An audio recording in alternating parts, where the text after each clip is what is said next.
Hello and welcome to another interesting episode of My Lover and I. My name is Patience Dogo and I am your delectable host for today's episode. Now on this channel we talk about everything love, marriage and relationships. And on previous episodes we have discussed very important issues that I think, however, that you should go back and watch. Take on the assignments that we gave. It's going to matter if you're intending to get married or to simply saying yes I do to that very special person that you love. So what are we talking about today?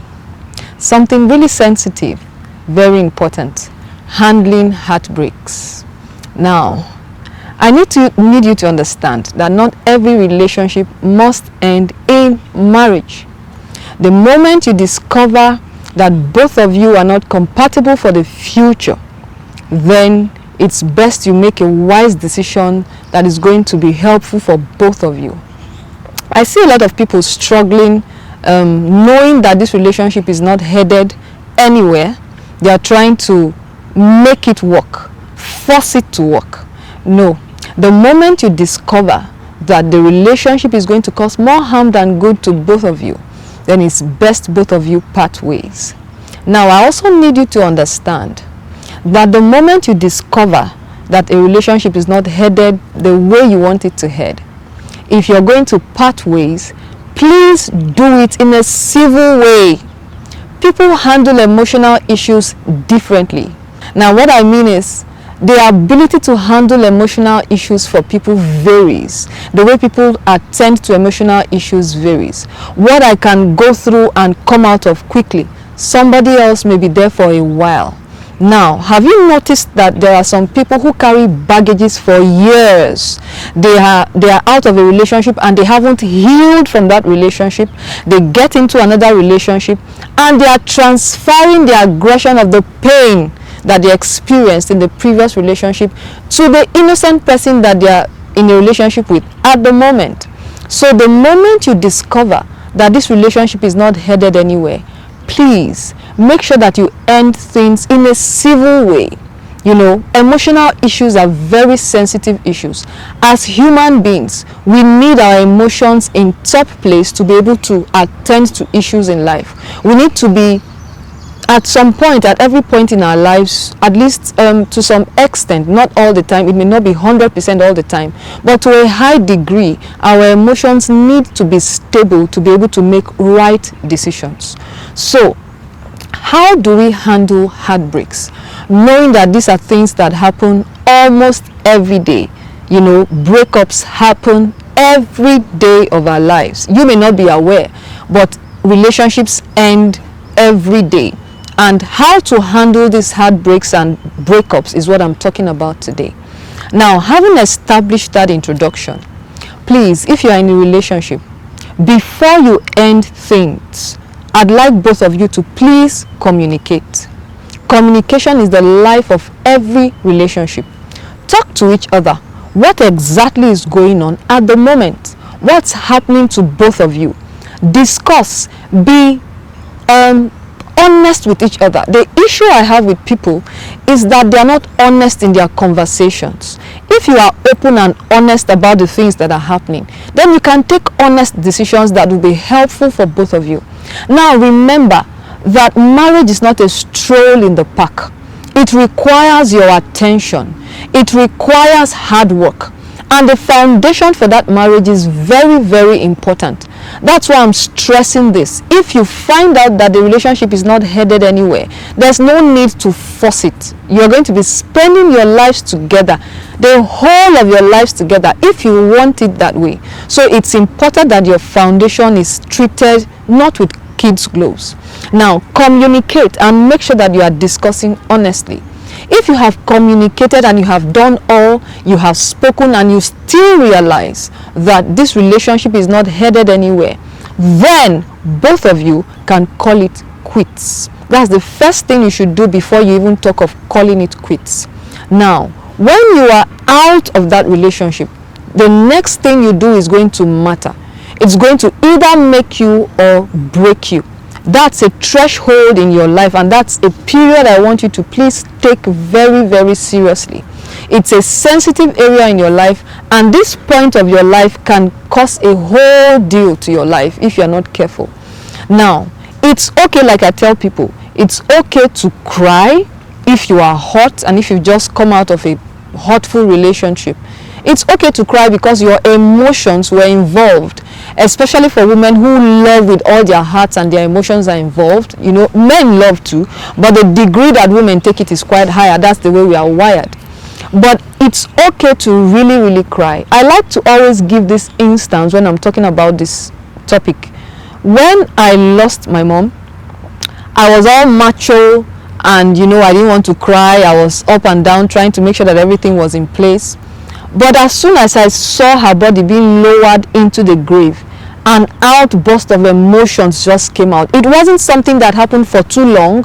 It was short, heavy, but sincerely I felt relieved. There were some pent-up emotions that I had inside that I didn't know. As soon as I cried, everything made me relieved. I felt a relief. So I'm going to ask you, if emotions, if crying is a way that you rid off bad emotion, that's fine. You can't cry. But let me advise that you don't stay there for too long crying and wailing and other aspects of your life are on hold. No, that's just an aspect of your life that went wrong. And every other aspect of your life shouldn't be on hold because a relationship just ended. You need to rise up, put yourself together and move on. Now, there are people who have carried baggages of bad emotion for years. I mean years. They are not even aware that they are carrying such pent-up emotion in them until they get into another relationship and they start acting and behaving in certain ways and they are not even aware why they are doing that. So if you need to cry, please do. But my advice, do not stay there for too long. Now, secondly, do not try to help yourself. Do not stay in isolation. You know, there are people that just say, oh, I want to stay alone. That can be very, very dangerous because there are people who have stayed in isolation and issues of suicide and trying to kill themselves came up. So I would advise, if you can't handle it alone, there are other people who staying in isolation actually makes them heal. Actually, there are people like that, but a majority of people that I know, that doesn't work. So please make sure that someone is aware of where you are per time. Even if you want to be alone, let them know where you are so that they can check up on you and find out what's up with you per time. So if you need to stay in isolation, let someone know what's going on with you. Now, thirdly, I'd like you to please speak out. There is something that talking does to you. It's therapeutic. When you speak to someone, it helps you heal faster.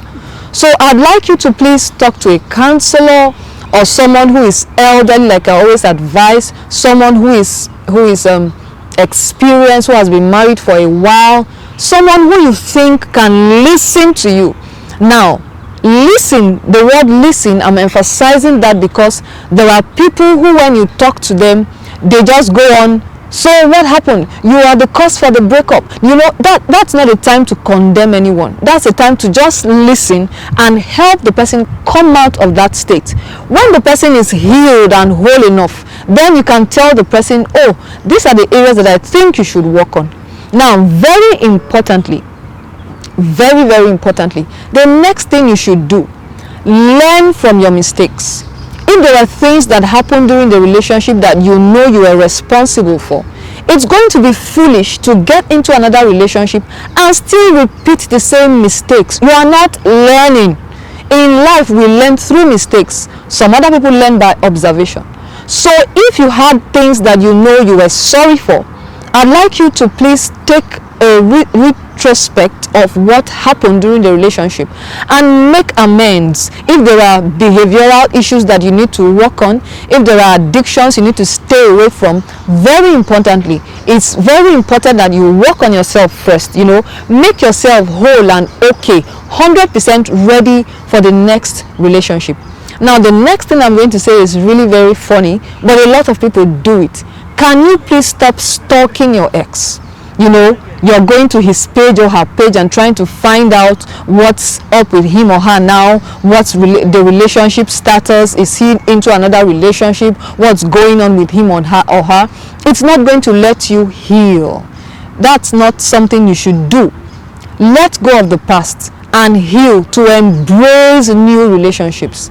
Now, when you are done, you are sure that you are okay, you have healed, you are sure you want to start a new relationship, open up to new relationships. Don't punish a new person for a past mistake or something that someone else did to you. People are different. So if someone new comes into your life, don't treat the person with the eye of the previous person. I want you to study this new person for who he is or who she is and deal with him or her that way.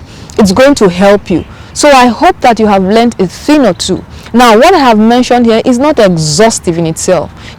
For the sake of making this video really short, I mentioned a few, but it's going to help if you can really look at these things again and help yourself. If you know someone who is just coming out of a bad breakup or a heartbreak, you could share this video with the person. It's going to be very, very helpful. Now, I hope that you have learned a thing or two from today's episode. So what's my assignment for today? Go back to all I have said today. Relationships must not end in marriage. There's no hard and fast rule that says that every relationship must end in marriage. And if you are breaking up with someone, can I advise that you please do it in a civil way? Treat the person as a human. The fact that you're having issues with the person doesn't make the person less of a human being. Try and see how you can be civil with breaking up. And then look at the things I have mentioned today. Try and put them to practice and see how you can help yourself come out of that very bad place that you are now and make yourself that buoyant and excited and excitable person that you were once before the heartbreak. So until we come your way again next week with another very interesting episode, have a pleasant day.